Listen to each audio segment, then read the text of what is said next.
mynews.studio. Picture this. In Berlin, a young leader rolls onto the main stage, raises his fist, and asks, if 15% of people worldwide have disabilities, why are so few involved in decision-making? That image really set the tone for the Global Disability Summit in 2025. By the way, today's date is 2025-12-19. There were over 4,500 participants in Berlin, but the spotlight was clearly on youth, especially those with disabilities who are calling for real, accountable change. Right, and what struck me was how the stories came alive behind the statistics. Emmanuel Isere, Elizabeth Adams, and Suhuyini Sulemana Seydu, these youth leaders with disabilities, weren't just invited as guests. They were shaping the summit's agenda.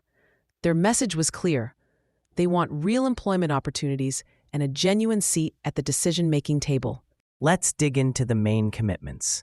The 15% for the 15% target really stood out. Instead of just talking about inclusion, it means that 15% of all development projects have to focus on disability inclusion. But why choose that number specifically? It's about turning promises into clear targets. If 15% of the world's population has disabilities, then 15% of aid, jobs, and services should be designed with them in mind. For example, UNICEF pledged to direct 10% of its budget to children with disabilities by 2030. The UK announced $60 million for assistive tech.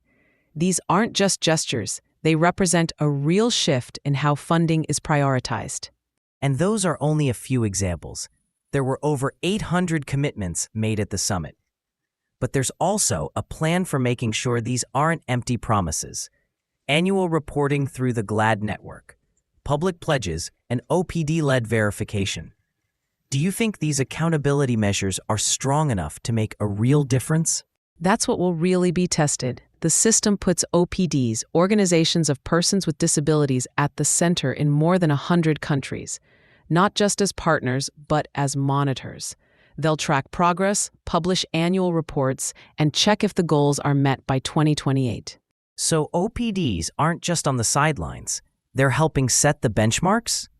Exactly. It's a new approach. OPDs are involved in defining what success looks like, not just responding after the fact. Let's talk about youth involvement outside the summit. Are young leaders with disabilities actually influencing policies at home or even internationally? They are. The summit introduced programs like the IDA's Youth Leadership Initiative, which puts young disabled leaders in charge of monitoring and advocacy. They're not just participating. They're shaping what gets measured, leading data collection, and they're partners in funding networks like GLAD. Still, there are big hurdles: funding gaps, stigma, political exclusion. What kinds of strategies are being put together to address these? The summit tackled this on several fronts. First, there's the legal side, aligning laws with the CRPD, pushing for reforms, and using the Children and Young People's Charter, which has 16 calls to action, like climate participation and inclusive education. Then, there's dedicated funding, such as the Germany-African Union Partnership for Youth and Women's OPDs.